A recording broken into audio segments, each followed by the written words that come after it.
அன்பானவர்களே, date time நிகழ்ச்சியில் யோசுவா புத்தகத்தை கற்றுக்கொள்கிற பாடங்களில் இந்த நிகழ்ச்சி 5வது நிகழ்ச்சி. நீங்கள் இதை ஒன்றை மட்டும் பார்த்துட்டு பரவாயில்ல, நல்லா இருக்குது, இந்த நிகழ்ச்சி எனக்கு பிடிக்குது, அப்படி இல்லை.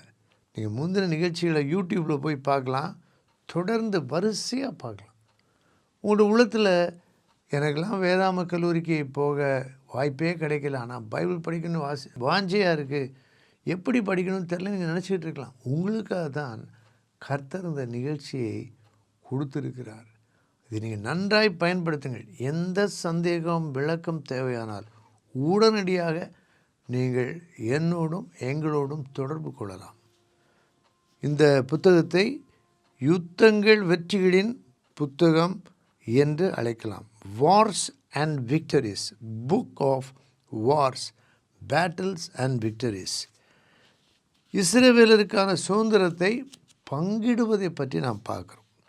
இதில் ஆவிக்குரிய சத்தியங்களை வெளிப்படுத்தும் மாதிரியான, அதாவது எக்ஸாம்பிளில் டைப்னு சொல்லுவாங்க, டைப்பாலஜி என்று இருக்குது, பாடங்களை நாம் பார்க்குறோம்.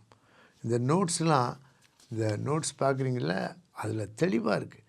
அதை வாட்ஸ்அப்பில் பிடிஎஃப் ஃபார்மேட்டில் அனுப்பலாம். நீங்கள் பிரிண்ட் அவுட் எடுத்து கொள்றதுக்கு வசதியாக, அல்லது நீங்கள் போஸ்டல் அட்ரஸ் அனுப்புனீங்கன்னா உடனடியாக கூடுமானால் இன்றைக்கே உங்களுக்கு அனுப்பி வைக்கலாம்.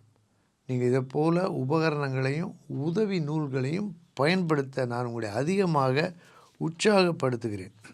முக்கியமான ஒரு 3 அல்லது 4 அற்புதங்களை சுட்டி காட்ட விரும்புகிறேன். 3 நாளில் 4ஆம் அதிகாரங்களில் யோர்தானை கடப்பது. ஒரு பக்கம் நின்றுச்சு நதி, வர வர பெருகிட்டே இருக்கும், அப்படியே நிற்கிது. அடுத்த பக்கம் ஓடி போயிடுச்சு, ரொம்ப தூரத்துக்கு ஓடி போச்சு. ஏன்னா அகலமாக இஸ்ரேல் மக்கள் ஈஸியாக கிராஸ் பண்ணுறதுக்கு அது உதவியாக இருந்துச்சு. வந்துக்கிட்டே இருக்க தண்ணி குவியல் அப்படியே நிற்கிறது ஒரு அற்புதம். அது வெட்டாந்தரையாக மாறுறது அற்புதம். அடுத்த பக்கம் கம்ப்ளீட்டாக ஓடிடுச்சு, அது ஒரு அற்புதம். 6ஆம் அதிகாரத்தில் நமக்கு தெரியும், 6ல் என்ன இருக்குன்னா, எரிகோ கோட்டை விழுந்தது.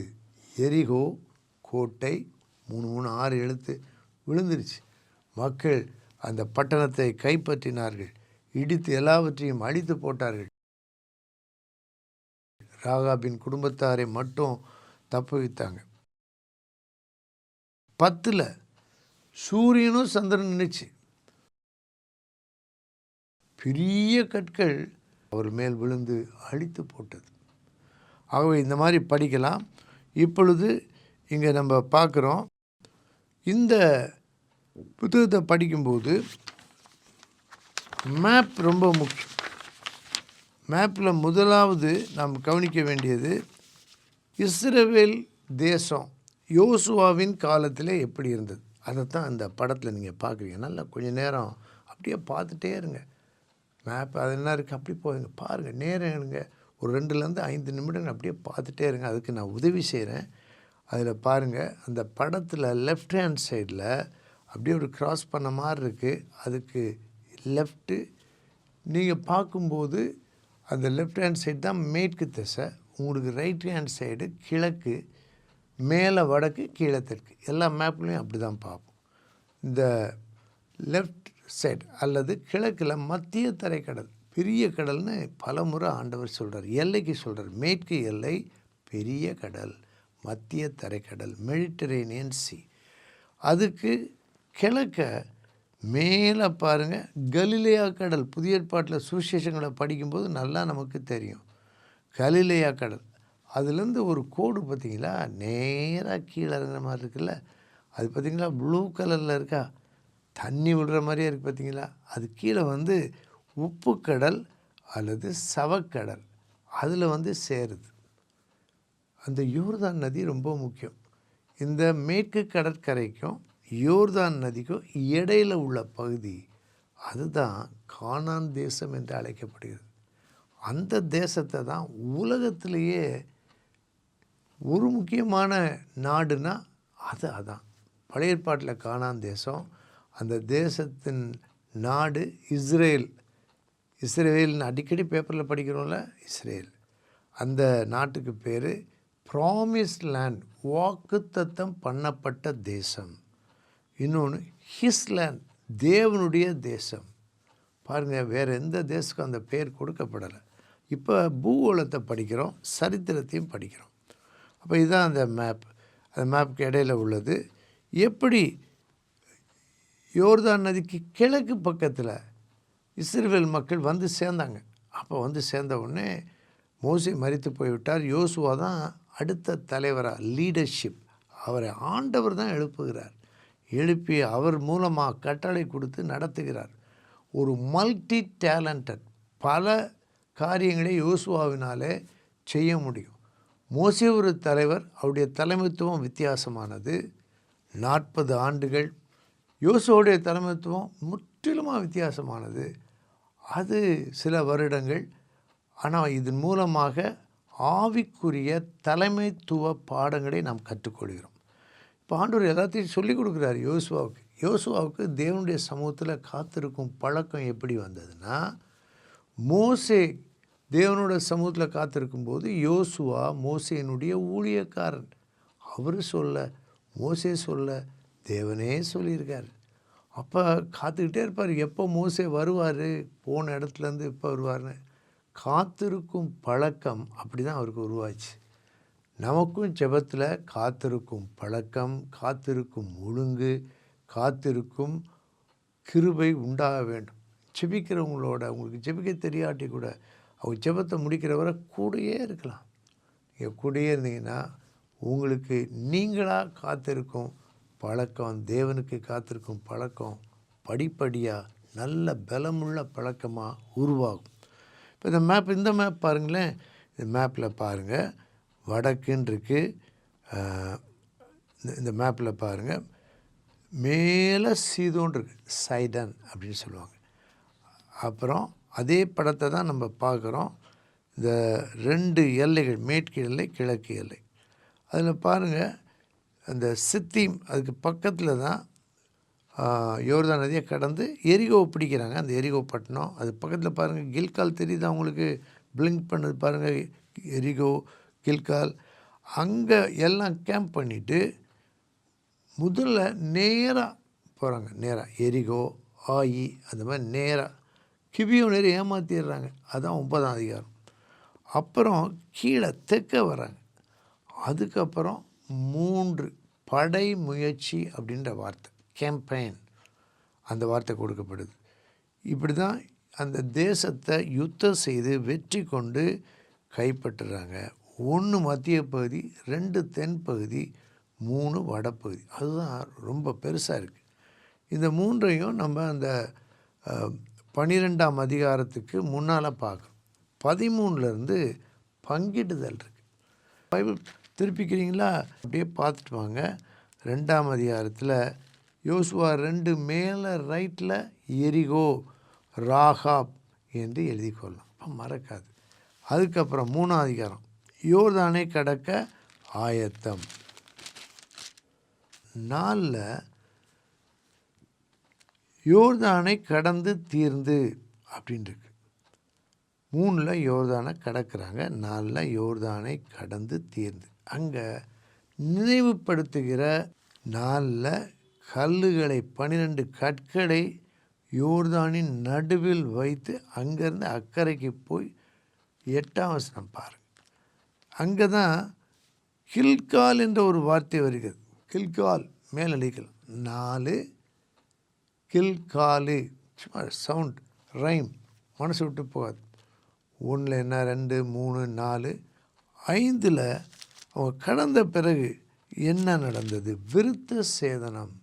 ஆபிரகாமுக்கு பண்ண உடன்படிக்கையை தொடர்ந்து நிறைவேறுது. விருத்த சேதனம். யோசுவாவை தேவன் சந்திக்கிறார். பெரிய தளகர்த்தனாக நிற்கிறார். கர்த்தருடைய சேனையின் அதிபதியாக நிற்கிறார். யோசுவாவே தளகர்த்தன். ஆனால் தேவன் அவருக்கு விசேஷ தரிசனத்தை கொடுக்குறார். ஏன்னா யோசுவாவுடைய பொறுப்பு, ரோல் அண்ட் ரெஸ்பான்சிபிலிட்டி அங்கே மாறுது.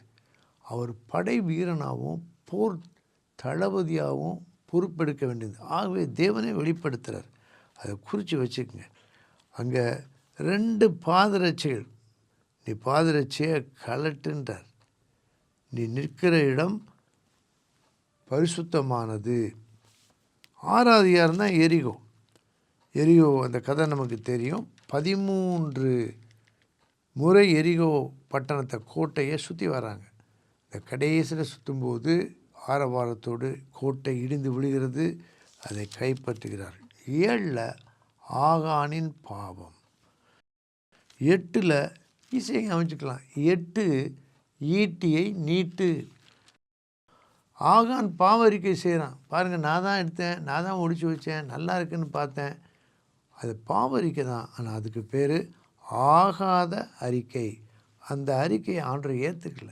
அவன் அறிக்கை பண்ணாலும் அவனும் அவன் குடும்பம் அவன் எடுத்தது வச்சிருந்தது எல்லாம் அழித்து எரிக்கப்பட்டு குவியலாக குவிக்கப்பட்டது. அந்த பள்ளத்தாக்கு பேர் ஆகூர். 9ல் ஏமாத்துறாங்க. 9ல் வஞ்சகம், டிசப்ஷன், கிபியோனியர், அந்த கதையை 9ஆம் அதிகாரத்தில் பார்க்கணும். 10ல் 5 ராஜாக்கள். பார்த்தீங்களா, 10ன்ற எண்ணம் 5 நம்பரும். இப்போ 10 9 5 நம்ம சேர்க்க முடியாது. ஆனால் 10 5 2 × 5. அப்போ 5 ராஜாக்களை வெற்றி கொள்ளுதல். சூரியனும் சந்திரனும் நிற்கிறது. பெரிய கற்களை ஆண்டவர் மேலேருந்து அனுப்புறாரு. அதில் ஒரே ஒரு கருத்து. அதில் என்ன கருத்துன்னு கேட்டிங்கன்னா, துரத்துனாலே போதும், வெற்றி கொண்டாங்க.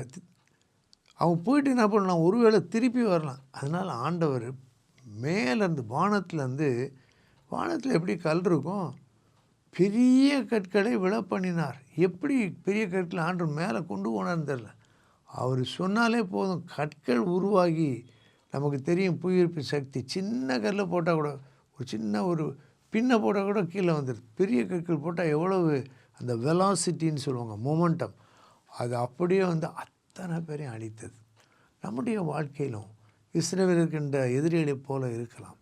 இயேசுவின் நாமத்தினால பிசாசை மட்டும் துரத்துறதில்ல, சில சமயம் பாவ மாம்ச பலவீனத்தை பிசாசு பயன்படுத்துவான்.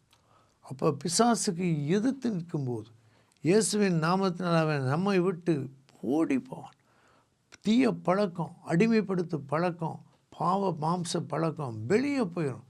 ஆனால் திருப்பி வராதபடி பெரிய கற்கள் வந்தது போல உயிர்த்தெழுதலின் வல்லமை.